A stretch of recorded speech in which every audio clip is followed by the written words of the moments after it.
What's up, metalheads? Welcome to the Scrap Metal Podcast, the show for the misfits who've been listening to the same music since high school.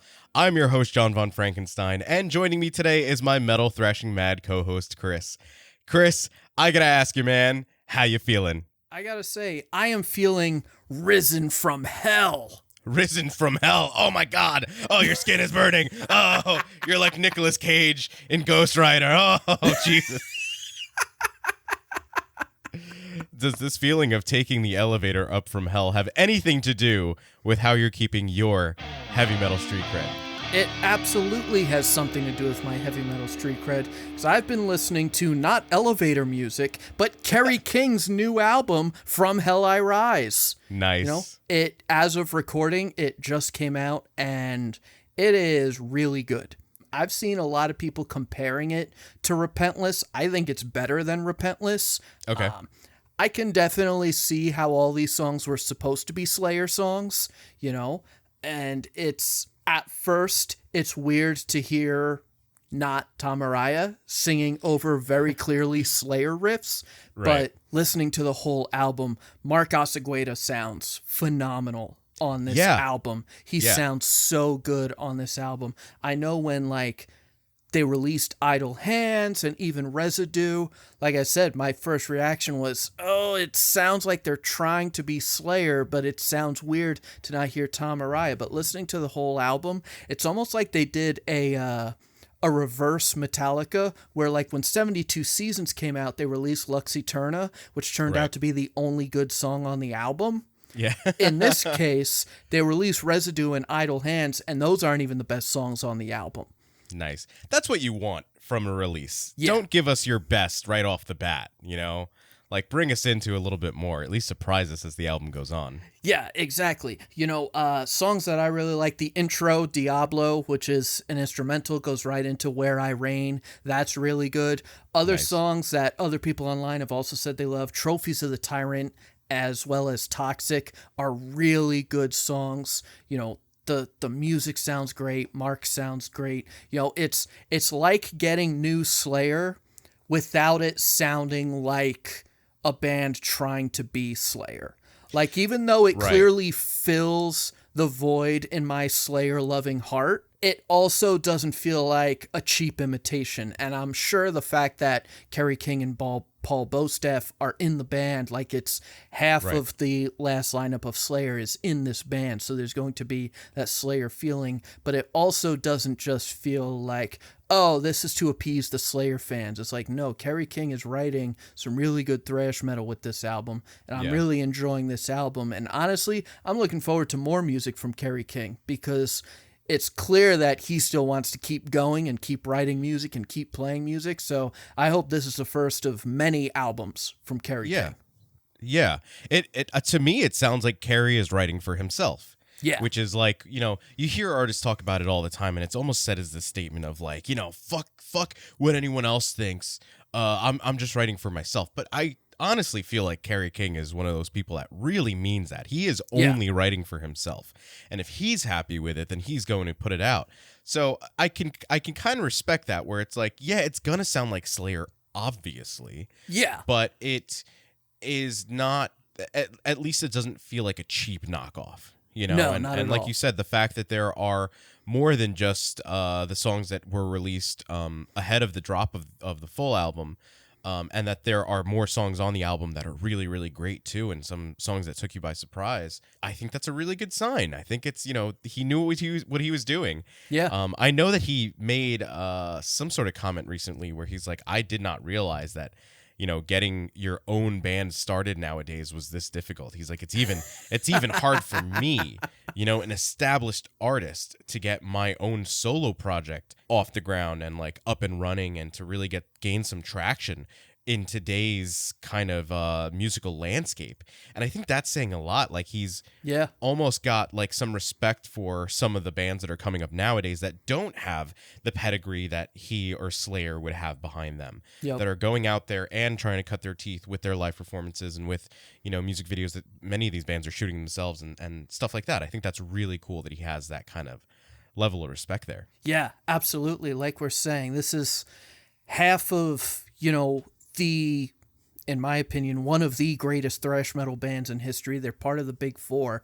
And you've got these two guys, plus the rest of the band. Like we said, Mark Osegueda from Death Angel. He's great. I know Phil Demmel is in the band. He's the other guitarist in the band. And I am blanking on the bassist name. But I know that it's all very well-established musicians in the metal world, in the metal community. These aren't like... This isn't a brand new band, and the fact that Kerry King is like, yeah, I got a lot of respect for bands coming up when you've got a bunch of established dudes in the world of heavy metal and thrash metal also struggling, to get this band off the ground. It's interesting to hear that, and it's cool to hear Kerry King saying something that we're not going to bully him about, that he's, because like we love to talk about, it's Scotty and calling him a party pooper because Kerry King was mad about Anthrax doing a hip hop song. And it's like, but that's Kerry. And like you even said, he's writing this music for him, in the most uninsulting way. It's almost like he's his own biggest fan because he just wants to write the stuff he wants to listen to. Yeah. So and I can respect that. And so it's cool that he is almost still taking that approach. And I think that's the thing that's so important. And that's probably why the music is so good, is because he is still taking that approach 40 years later of like, I need to prove myself. Yeah, it's like he doesn't have to. He wants to. Yes. And I think that's what's really cool. And I think that's probably a big reason why the music is as good as it is. And that's why I'm hoping to get more. Yeah. It's like he's writing the music that he would want to mosh to. Absolutely. If he wasn't wearing 40 pounds of chains on his hips. And that's something that I can respect, because to go out there and write music that people are going to want to mosh to, or that you yourself would want to mosh to as a songwriter, is really important. The pit is a pivotal part of the live performance. And it's such a huge part of the audience experience. Yeah. To be able to go into the pit or to be able to avoid the pit, to be the guy in the corner kind of going, huh. Yeah. And nowadays, it seems like pit etiquette is at the center of so many different discussions. There's so many pages and so many subreddits dedicated to people who hate crowd killing, people who hate modern moshing, people who hate the trend of like playing Yu-Gi-Oh in the middle of the fucking pit. And that's something that's really interesting. I feel like in the same way that people have sort of forgotten movie theater etiquette, when going to a movie theater, like don't fucking have your phone on full brightness, checking notifications or taking phone calls in the middle of a movie. Yeah. Maybe just don't be a dick in the pit. And Chris, that's what we're going to be discussing today. Pit etiquette. Pinkies up when you're elbowing someone in the face. Do you push your girlfriend out of the way during the wall of death? What exactly is the right thing to do? And I'm really excited to talk about this, but because I just feel like this is something that we can riff on so easily, and it's such a heated discussion because you've got people fiercely defending both sides of this argument. Chris, are you excited to get into the conversation of pit etiquette? I am so excited to discuss pit etiquette. Like you're saying, there are feverish debates on both sides of what's considered good pit etiquette. And I think in some ways the discussion of pit etiquette brings me back to our Scream Therapy episode, where there were discussions that I saw again in research for this episode, that the actions of metalheads in a mosh pit mimic the behavior of like gases in an environment. And there's also this idea that like the mosh pit looks very scary and very violent, but there's always that discussion of if someone falls down, you help them back up. At almost every show I've been to, when someone loses a shoe, someone is walking around holding a shoe over their head. So if you recognize that it's your shoe, you get it. They could be a dick and throw it in the air and you'll never see that shoe again. But when you're encountering people that know proper pit etiquette, which we'll get into, it can be a fun experience. So like I said, I'm very excited to have this discussion to get into what is proper pit etiquette and what makes what looks like such a violent experience actually a lot of fun. Yeah, like there are so many clips and videos that I could pull up and that I've seen, over the years of people talking about the mosh pit, like in the very early days of hardcore and thrash. Like there's the one video from, I think it's the what is it, the fall of Western civilization. Yeah, I think where it's like a guy kind of showing what it's like to like do a circle pit, and he's just kind of like walking around. He's like, yeah, we call this the gorilla or whatever. And he's like crouched down and just walking in a circle. He's like, yeah, you just kind of go in a circle and you push, and you'll go fast and you kind of just pushing everybody, but it's all right. You don't have to worry that you're going to push somebody too hard, because if somebody falls down, you're going to want to pick them back up. And that was always something, like me growing up, I would hear that constantly. Hey, if somebody falls in the pit, pick them back up, blah, blah, blah. Like bands would harp on that real big too.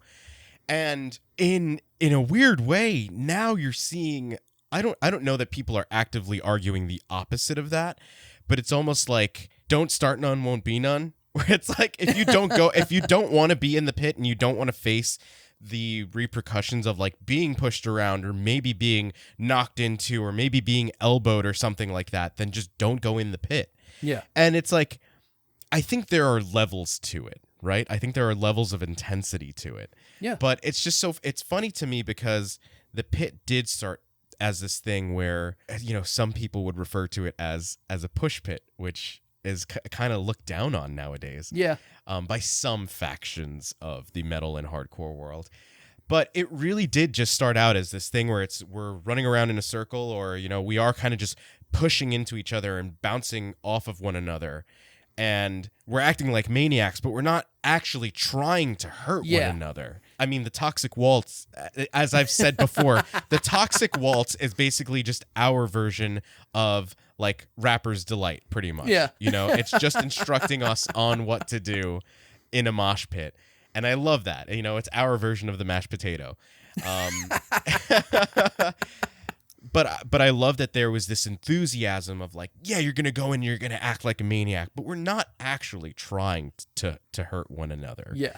And I think that that's a really novel idea nowadays, especially seeing what mosh pits have become. Yeah, it's interesting to hear about that history, and even some of the history that I read about it, where like, and it's the opinion I've always had is that, like, yes, when I was first getting into hardcore and heavy metal, I was afraid to get in the pit because I'm like, because also as I got into hardcore, there are dudes doing fucking spin kicks and windmilling their arms around. I'm not trying to catch a fucking Doc Martin heel right in my face, all right?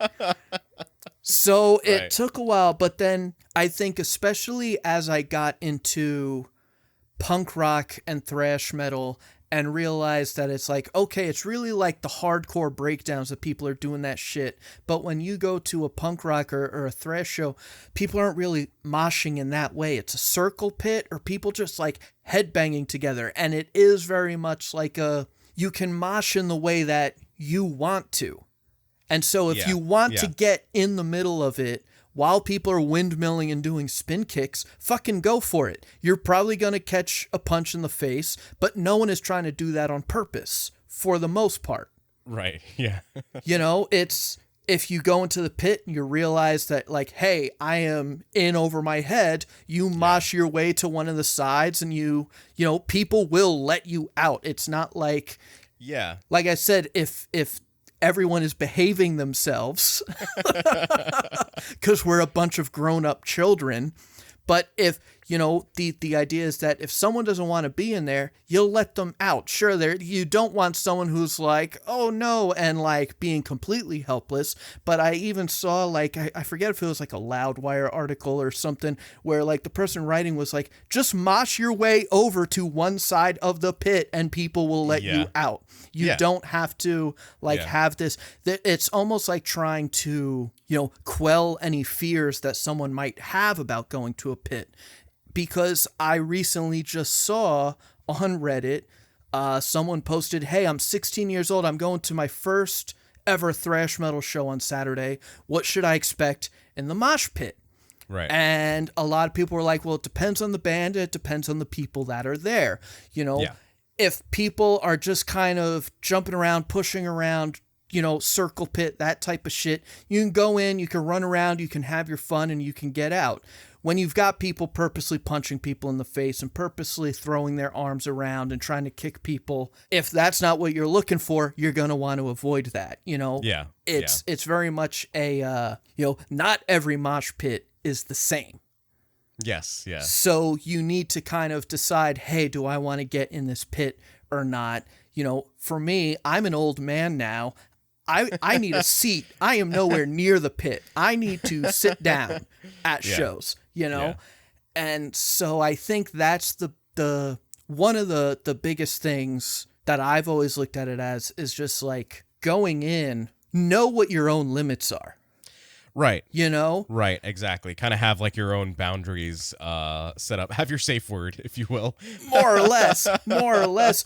Because it's funny. I remember going to I brought my friend Biz along to go see Streetlight Manifesto. Now they're a ska band, but their pit can get, you know, a little crazy. And they come out, they go right into one of their songs, you know, all the horns are blasting and everything. I dive in. I'm ready to, like, you know, I'm in I think like a circle pit broke out immediately. I'm in there. I'm bouncing around. I'm dancing. My friend Biz, who was standing next to me, like sees the chaos erupt and just slowly backed away and like backed his way all the way to the bar. I think it was at the Paramount. So he backed his way all the way to the bar. Thankfully, someone had propped open the fire exit, so there was a nice breeze coming in.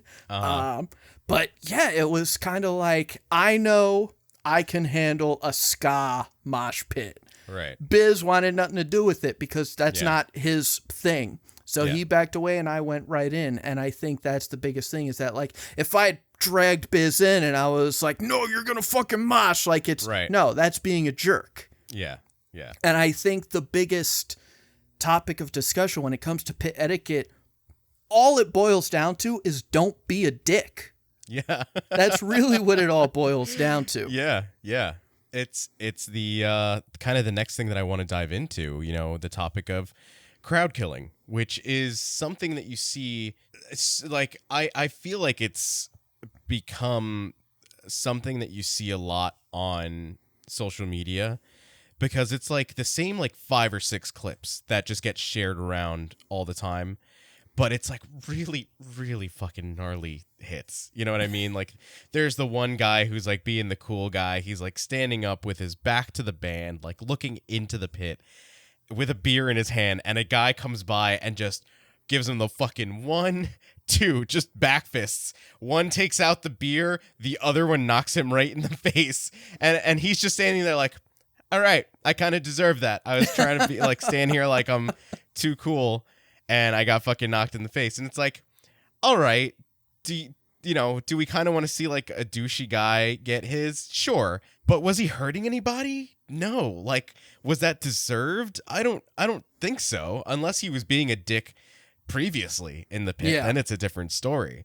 And I, not having grown up in the hardcore scene, you know, I made mention recently of having gone to see Kubla Khan, and they were playing with a bunch of other like hardcore acts, and I'm like, just like you, I'm like, I'm too old for that shit. I am staying away from the pit.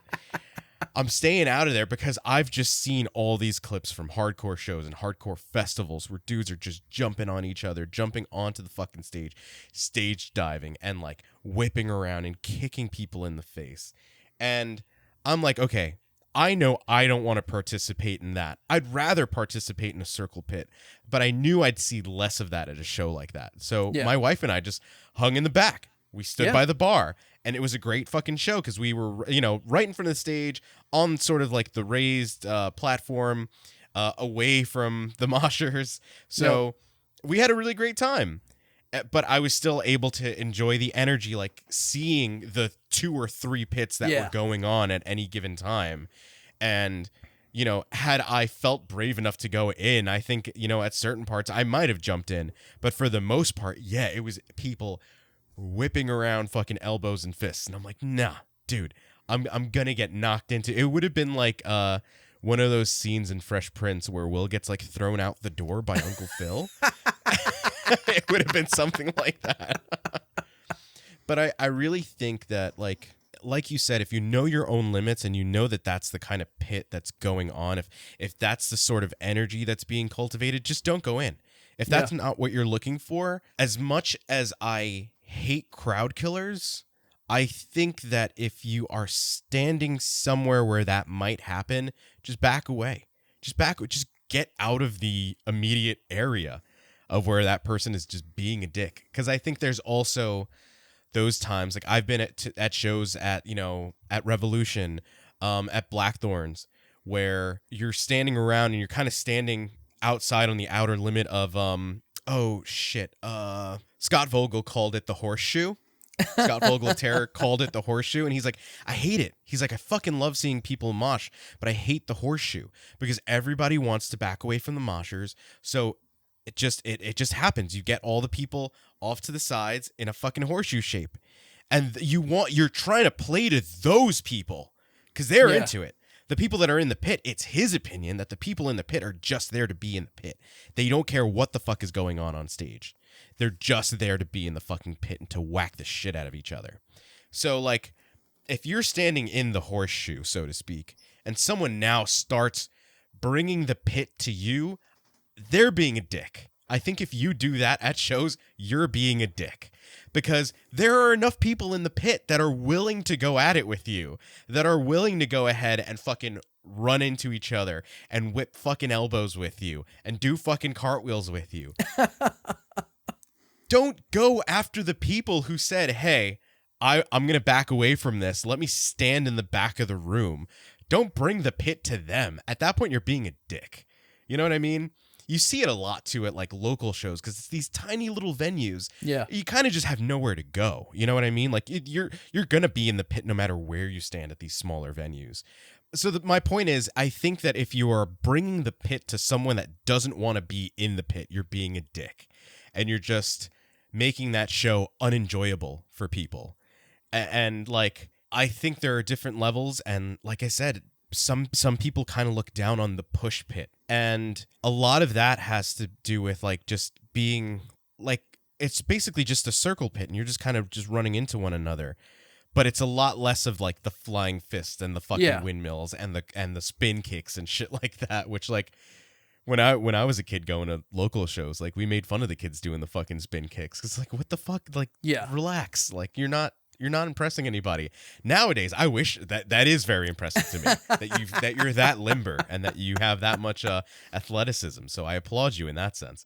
But I don't mind a push pit. I don't mind a fucking circle pit. I went into the fucking circle pit at Gojira and Mastodon. That was a lot of fucking fun. But guess what? I was able to see the pit that formed in front of me and gauge that like, oh, okay, there are a couple people in the very center of that pit that are whacking the shit out of each other. But the rest of the people are just running in a fucking circle. And I was hyped. I was like, I'm going in the fucking pit. My wife was like, what are you doing? I'm like, I'll be back. I got like carried away. But that was a lot of fun, you know, because I was able to see what was going on. And I was like, oh, I can handle that, you know? Yeah. Again, it's the idea of kind of gauging how far you want to go and how far the audience is going and how far the rest of the pit is going. But you brought up something interesting about the horseshoe. And, you know, I'm not sure how I feel about that because the way I've looked at it is that if you are on the edges of the pit, it probably depends on the show, who's playing, that sort of thing. But if you're on the edge of the pit, like talking about that one guy who's standing there with his beer, if someone goes out of his way to elbow him in the face and elbow his beer out of his hand, that person's being a jerk. But at the same time, if you're standing at the edge of the pit with your beer, that's not the place to do that because at the edge of the pit, I think there is this, in some of the pits I've been on the edge of the circle because I'm like, I don't have the energy to jump around, but I'll be on the edge of the circle. And if anyone comes towards me, I will push them away because that's kind of the way, those are the pits I've been in. So if you don't want to get involved at all, but you're on the edge of that circle, you're still going to get involved because someone is going to mosh towards you. Yeah. And it reminds me a little bit of like when me and my brother and some of our friends would start a whirlpool in our above ground pool. Okay. And it was a big circle. And I feel like some of the mosh pits that are circle pits that's like that, it's almost like, yeah, everyone is running around in circles, but if someone is bouncing around and they're bouncing towards you, it's almost like, no, keep the pit going by pushing that person away and guiding them back into the pit. Right. It's almost like you're directing traffic at that point. Yeah. So I think it depends on the band, because I remember seeing a hilarious video of Yellow Card trying to get a Wall of Death at one of their shows. Oh my God. And they're trying to teach the crowd what a Wall of Death is. And I'm like, bro, get the fuck out of here. Yeah. Wrong like fucking show. And I think that's the thing is that like, I remember when me and my brother went to go see Sum 41 at the Paramount. It was the 10th anniversary of Does This Look Infected? How topical. Now, I've talked about Does This Look Infected. It borders on being a metal album at times. Yeah. There is very much a very obvious influence on that album. And they were going to play that album in its entirety. But they had just come out with their album, I believe it's called Screaming Bloody Murder, because I remember me and my brother being mad that we're like, that's just Scream Bloody Gore by Death. Like, why are you ripping off of them? So Screaming Bloody Murder wasn't an album I was really into because they'd kind of taken a step back. It was verging more towards like emo pop punk, where like I love Sum 41's pop punk stuff. Yeah. But it wasn't for me. But 13-year-old girls love it. Yeah. So when we go to see this show, me and my brother were the only ones there over 21 for a very long time. So the Shots girl kept coming up to me and my brother.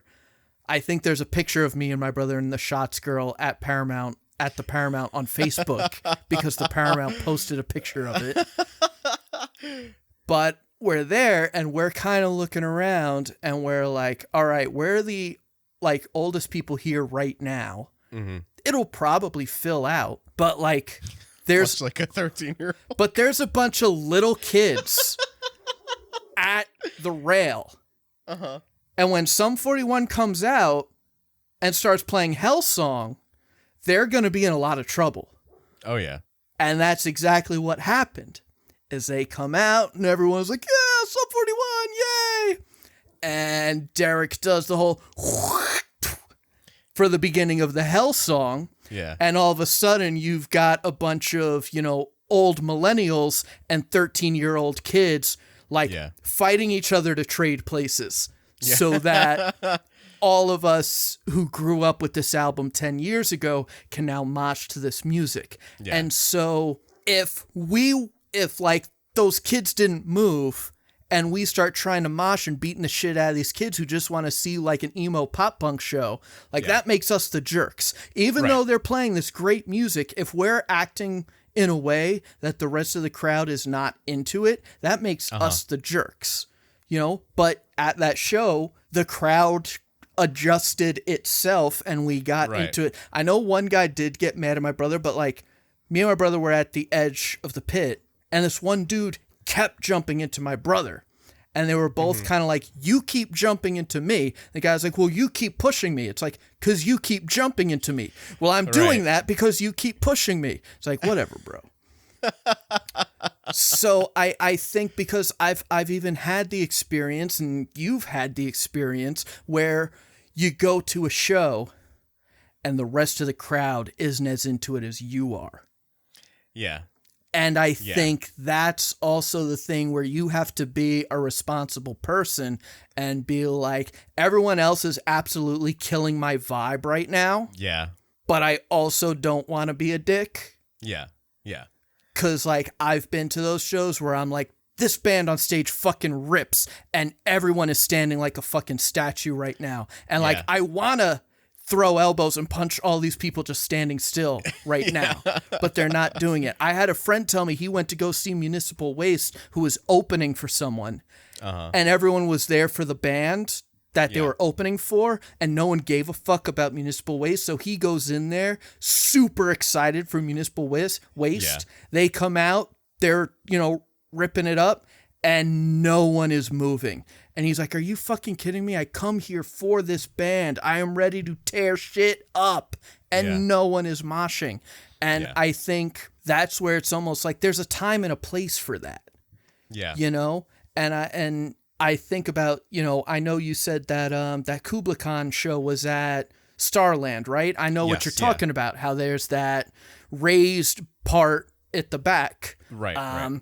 I know, what's it called now? PlayStation Theater, Best Buy Theater, whatever the fuck it is in Times Square. That has a raised platform in the back. The pit goes on the floor. People might be headbanging. They might jump a little bit in the back, but no one is moshing back there. Yeah. Even the same when we saw Anthrax at Coney Island, there was a separate section that we were in. And even though I thought I had torn every quad and hamstring and muscle in both my legs when Chuck D came out, in the back we were all just headbanging and jumping a little bit. The pit was on the floor. And so I think you did bring up a good point that in a smaller venue you kind of have no choice but to be in the pit.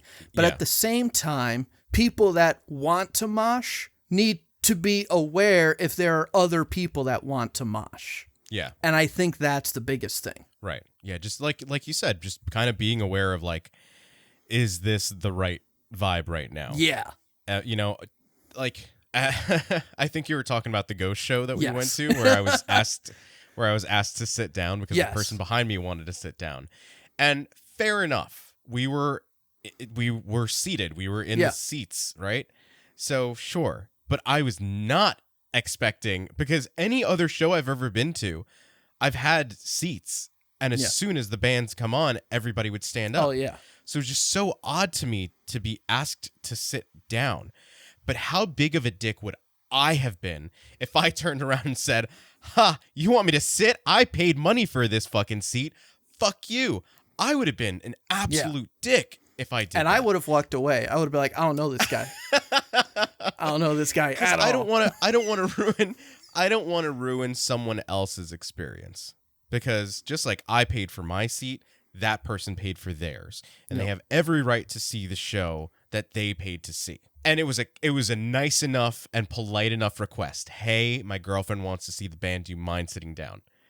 If the guy was a dick, I probably would have kind of, you know, stood up a little bit more. But no, that's whatever. It is what it is. I still had a great fucking time.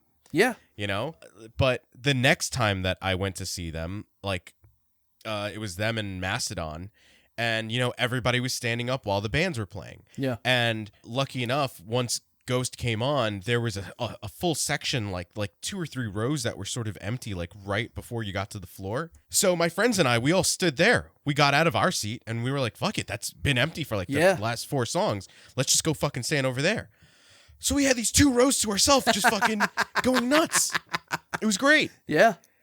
But we weren't hurting anybody. The people behind us could see. And everybody was having a great fucking time. So, yeah, it's you have to be aware of where you are, of if you're getting in people's way, if you're ruining the experience for other people. I think it's I guess I agree with what you're saying about, like, if you're on the edge of the pit, you just have to you just expect that you're still part of the pit. You're part of that. You're the mitochondria. You are the powerhouse of the cell, if you will. But like, I feel like anytime I've been in a pit where the people are on the edge there, I'm not trying to like run into them. No. I feel like those people are there to help the people that fall. Like the people that fall out of the pit, they kind of help those people up, right? They're not there to like be a dick and be like, oh, sorry. So I think that they play an important role in the ecosystem that is the pit. Yes. Because it really is. It's like its own little fucking ecosystem. and everyone has their role to play, right? The sweaty dudes, everyone avoids them. The younger dudes like running around and being in the circle pit, they're kind of keeping the pace. Yeah. Like the older guys like me that want to go in, and I'm like, okay, and everybody's like, look, Grandpa's running. Yeah. That's so exciting for him. You do one rotation around the circle, and then you're like, fuck, like, I'm done. Where someone hand me my inhaler. Yeah. Yeah, they got an oxygen tank, on standby for you. But you know what? I wouldn't be surprised nowadays if someone did go into the pit with an oxygen tank, just for the shits and giggles of it. Because for some reason, everybody has to be the weird guy in the pit now. And I think this has to do with social media. Yeah. Everyone wants to be the weird guy in the pit. Everyone wants to be the guy in the Winnie the Pooh inflatable or Pikachu inflatable costume. Everyone wants to be the guy that starts a Magic the Gathering game in the middle of the fucking pit. Everyone wants to be the guy that brings out the fucking Beyblades. Like, fuck off. I don't know if I sound like a curmudgeon saying that because they're not hurting anybody. And there's still like a pit going on around them. Fine, that's fair. But the thing is, I think that people do that to make the show about them, and they are ignoring the band. The band is there putting on a performance. The pit is the feedback loop that the band and the crowd create. The band puts out the energy, the people in the crowd and the pit feed that energy back to the band. And that is the life cycle of this energy at a concert. And that's the flow of energy at a concert. Now, when you decide, I'm going to dress up like Little Caesar and go in the fucking middle of the pit, look at me. Now it's, hey, give me attention. Put the attention on me. I want everyone to pay attention to me. Fuck whatever's going on behind me or in front of me. No, pay attention to me, the person in the costume. There was a Death Grips show a couple months ago at the point of recording now, where they walked off stage with like 5 or 6 songs left to go because people were throwing shit up on stage. People were like being weird in the fucking pit. People were yelling weird shit in between the set. Like, I forget exactly what it was, but the band was like, fuck this. Like, we did not come out here for this. Like, this is now about you guys. Fuck you guys. And they fucking walked off the stage. And that's so disappointing to see. Like, whatever your fucking opinion of any band is, like, I know that Death Grips sort of became like this meme. And like, it became a thing where now people were going to a Death Grips show to be like, oh, I went to go see Death Grips. Ha ha ha. And you've got the people that actually want to go see this band going to see them, who now have to put up with the other people that are there so that they can make their TikTok or so that they can post a video of themselves on Twitter and be like, look at me at the Death Grip show. I've got a hat with a little spinny propeller on it. Fuck off. I don't know. Do I sound like a grumpy old man yelling at a fucking cloud, asking people not to make the pit about themselves? I don't think so. I think, again, this so much of what we're going to refer to as pit etiquette boils down to don't be a jerk. And like, if you're wearing a costume just because, hey, it's funny that the guy in the inflatable T-Rex costume is in the circle pit, that's kind of funny. Yeah. All right. Yeah, that's kind of funny. But like, I saw the video recently. I don't know which band it was, but there were people playing fucking Yu-Gi-Oh! Yeah. In the circle pit, which like is like, that's disrespectful.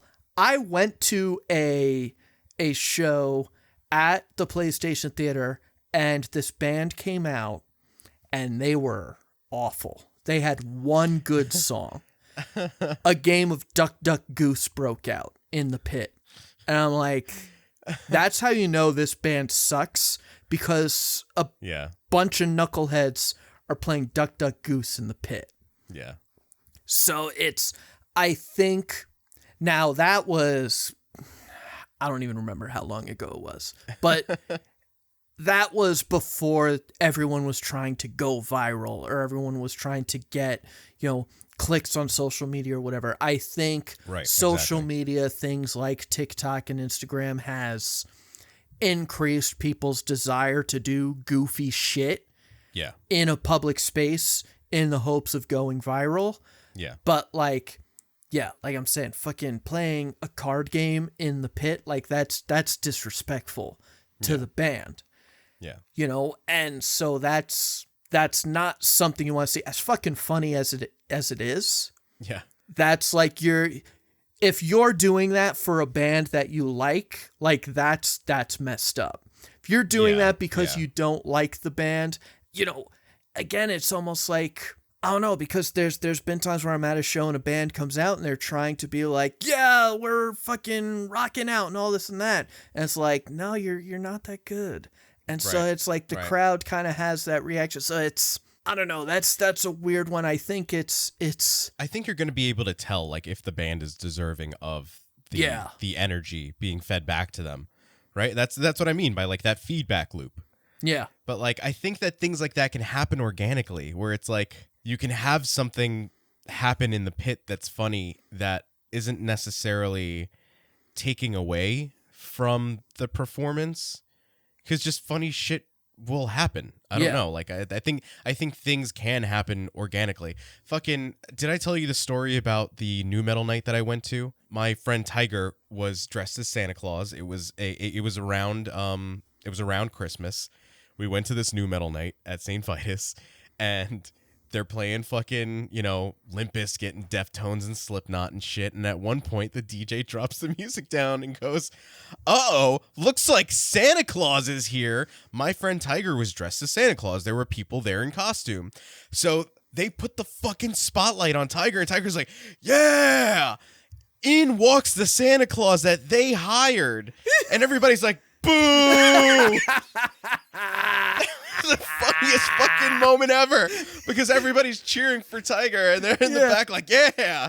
And the fucking hired Santa Claus, no one's paying attention to him. He makes his way to the stage with the DJ, but everyone's still looking at Tiger. Like, that's organic. That's funny. That's a room feeding off of natural energy that's going on. Now, had Tiger been like, "Fuck this Santa Claus, look at me," like, that's a different story. You know what I mean? And like, that's what I mean. Things like that can happen organically, and things like that can they're the natural progression of the way that a show goes and the energy at a show. But like, I also see people in that same respect kind of be like, "Well, what do you call the fucking, you know, people at Amon Amarth shows who sit down in the middle of the pit and they start fucking rowing?" They are a Viking metal band. And for some fucking reason, we all started rowing like we're Vikings. And that's just what people do now when they see Amon Amarth. Yeah. You get the fucking Viking pit going, the rowing pit. And that's just the thing that you do at an Amon Amarth show now. But it's accepted. The band is in on it. The crowd is in on it. Everybody sort of looks forward to it. Yeah. Right? A Wall of Death. People know when Lamb of God plays Black Label, you fucking split the crowd, and when he says go, you fucking run into each other. People come to expect certain things. When you see Slipknot and they play fucking Spit It Out, right? You know the part where Corey says jump the fuck up, and everybody's crouched down during that little bridge till he says jump the fuck up, and everybody jumps the fuck up. There are certain parts and certain like rituals at a show that are going to be part of it. But when you are taking away from it to make it about you, to get clicks, to get attention on yourself, to take away from the show, and you're not respecting the band or the rest of the people that are there, just vibing, then you're being a dick. It was interesting when we decided to talk about pit etiquette, because I was recently watching something where someone told a story about their very bad experience in a mosh pit that I could very much relate to. So I've started watching this show Drawfee on YouTube, and one of the guys, Jacob, he talked about how he was at Warped Tour, and the first band comes out, and some person like jumps up onto his shoulders to start crowd surfing, knocks his glasses to the floor so they break. And then he's got this person on him, and he like manages to walk to the rest of the crowd to get this crowd surfer off of him so that they can crowd surf. And he's like, his entire weekend now is ruined because someone jumped on his back to crowd surf, broke his glasses, so he's not going to be able to see the bands Yeah. for the rest of the weekend. Yeah. And so, it sucks when shit like that happens. Like you're saying, he's just standing there trying to chill in the back, and someone jumps on his back to crowd surf. And like, those are the kinds of people we're talking about. I know what it's like. I've worn glasses forever. And that's been a big part of the reason why I haven't always been in the pit, because I can't see shit without my glasses. Yeah. So if I'm in the pit, like, I'm there to see the band. I want to be able to see the band. I've been at shows where, like, I'm close enough at the rail where I'm like, you know what, let me take my glasses off. I'll put them in a case in my pocket or whatever. But then I think there was a show I was at where I was like, okay, there hasn't been a lot of crowd surfers because I'm off to one side. Most of the crowd surfers are in the middle. Not a lot of people behind me are like throwing elbows or anything. I think I'll be safe to put my glasses on for when Anthrax came out, because I was standing on the side of the stage I knew Scott Ian would be on, and I was like, I fucking love Scott Ian. I want to be able to watch Scott Ian play. So, like, for that, I then put my glasses on. But I've been in a pit, I think it was for Andrew WK, crowd surfer kicked me in the face and broke my glasses. And, like, I was in the pit, so I couldn't be too mad about it. Like, I was like, I knew this was a risk when I went in wearing my glasses, so I can't be too mad about it. I drove home that night wearing my prescription sunglasses, which was funny. But, like, that part of the story of having your glasses broken like that, I could relate to. But what's also funny is that I've also had someone jump on me to start crowd surfing. At the Guar show me and my brother go to at the Crazy Donkey, the first band comes out. There's like a lot of people there, but like it hasn't filled out. There's enough space for everyone to just kind of like stand around and like vibe or whatever. The first band comes out, hits like one chord. Some dude slaps his hands on mine and my brother's shoulders and jumps up and tries to lift himself up. Now, me and my brother aren't expecting some goofball to use us to support his weight when he jumps up. So both of us like collapse under his weight, and he lands face first on the floor, and we pick him up, and we're like, bro, the show just started. What are you doing? And he just like 2 steps away. And we're like, that guy's clearly fucked up. But like, we're That's like the equivalent of tripping and be like, oh, going for a jog. Yeah. But like, if you're gonna crowd surf, like, make sure the person that you're relying on to hold your weight is like in on it. Yeah. And then plus we're like, dude, the show just started. This first band came out and you're already trying to crowd surf. The fuck's wrong with you? And so it's like that, hearing this guy Jacob tell that story reminded me of that story and like that experience. And it's like, don't be that guy. Later on at that Guar show, when someone is crowd surfing over me, yes, I am holding them up because that's what you do in the pit. But don't be some dude who sneaks up behind someone and jumps on their shoulders, hoping that they're going to hold you up, because then you're probably going to get hurt.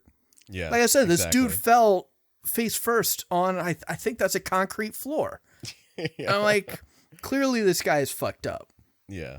Yeah, it's like, I don't know. It's mosh pits can also be friendly places. Like you said, you've when people are expecting it, like you're anticipating it, like, okay, I'm in the pit. I know that people are going to start trying to crowd surf now. So I'm just kind of anticipating it. Or you might give somebody like the tap on the shoulder, like, the fucking like boost me up sort of thing, and like, all right, now they're going to try to fucking help you out or whatever. They're just expecting it at that point. Like at the Gojira show that I went to, people were like, there was a circle pit going on, and then you just saw like this line of guys. It was like 3 guys had their arms around one another, and they're just headbanging in unison. And then someone runs from out of the crowd into the pit and grabs on and latches on at the end of this line. So now it's 5 guys, and he starts fucking headbanging. And then another dude comes from the other side. It was like 20 guys, like 20 sweaty guys, and everybody in the pit is just running around them, but everyone's just hanging on. And it was like the funniest, like friendship pit is what it turned into, because it was like everybody vibing off of this energy and just having a good time, and like they're in the middle of the circle pit. I run in and latch onto the fucking end at one point. I'm like, fuck yeah. Because it just like, it looked like so much fun. Yeah. And it was a good fucking time. Everybody was having a good time. There were the people running in the circle on the outside of us. There were the people jumping into the people on the wall of the pit. Like, everyone was having a good time. And like, I don't know, nobody was getting hurt on purpose. Yeah. You know? And just like, yeah, is it funny to see somebody in a bucket hat get whacked in the face because they're walking through a pit just not paying attention? Yeah. But it's like, you kind of feel bad for them after a while. When you know that, like, sometimes it's just a bunch of sweaty dudes headbanging with one another and having fun, you know? You know what that makes me think of? And I've seen it at multiple shows where someone fucking tries to walk into the pit holding a beer over their head, and the beer just gets spilled everywhere. It's like, what are you doing? Like, are you just doing a gimmick? Yeah. Because that's what this feels like. Yeah. You know, that's, don't do that. Oh, you know, was it the Sum 41 show? I forget what show it was. Some dude is walking into the pit.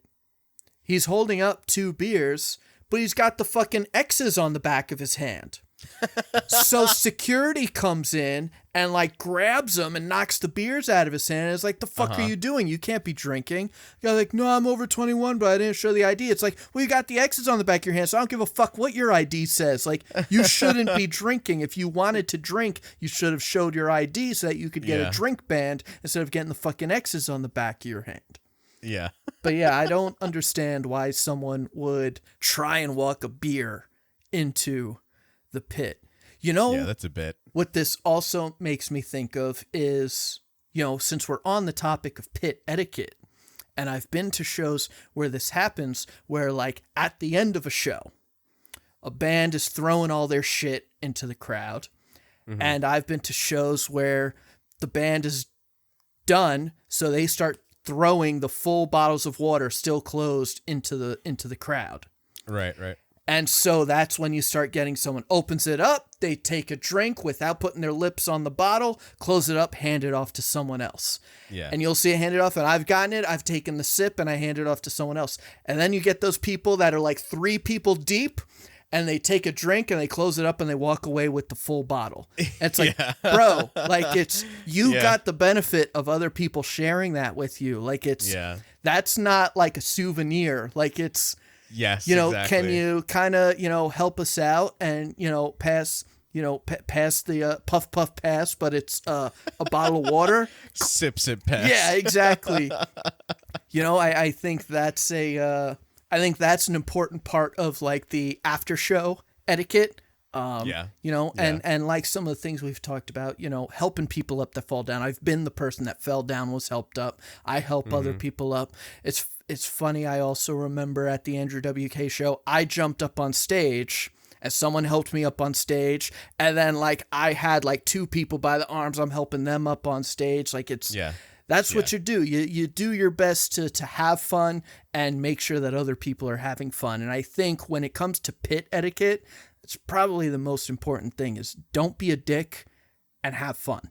Chris, we spent a lot of this episode talking about the right thing to do when you're in the pit. But please, for this week, suggest a song to us or a band to us that would make you forget all pit etiquette and throw all caution to the wind.